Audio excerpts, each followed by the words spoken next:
pound for pound, the turkey is probably the toughest animal in North America. So you want to make sure that you match your broadhead to your poundage so that you get the optimal performance in your setup. So if you're shooting 40 to 55 pounds, shoot a small fixed blade, or maybe 1 1/4 inch, 1 1/8, maybe 1 1/2 inch max mechanical. If you're shooting traditional equipment, shoot a 3-blade cut-on contact broadhead. If you're shooting 65, 70 pounds, hit them with a 2-inch mechanical and let her eat. Because these birds are incredibly tough. They can take an unbelievable amount of a wallop, and we want to make sure that we anchor these birds. Now, after you've matched your poundage to your broadheads and you've got your setup shooting good, we probably ought to talk about where to shoot the turkey. My favorite shot on a turkey is walking straight away. A turkey's anatomy pushes his lungs up against his backbone. So when a bird is walking away, you have about a 22-inch span between the top of his head all the way down his spine right to his tailbone.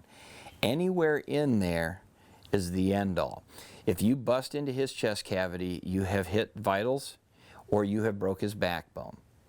And it's one of those shots that truly is becoming one of my favorite shots. The next one would be the broadside turkey. There's 3 bones that come together on his wing. And if you will draw a diagonal line between that intersection of those 3 groups of feathers folding together, where the 3 bones are, and the top of where his leg is, his drumstick, anywhere on there is the end-all shot, as long as you stay on that diagonal line or a little higher. We've got a cliche out there, you know, high they die, low they go. Anything lower than that, chances are, depending on the bird's posture, whether he's standing straight up or he's in full strut, might be breast meat. A turkey is very, very misleading in their anatomy. When they puff up and they're standing there, they look like a 55-gallon drum, and you wonder yourself, how can I miss this bird? Well, he's also got like 3 inches of pure feathers sticking up in the air. He's got his breast feathers all dropped down. So you take this 55-gallon drum and you reduce it to a kill zone about that big. All right, the other shot, which has a little bit more cautious demeanor to it, is the head-on shot. I've seen a lot of people execute it perfectly, but it's tricky.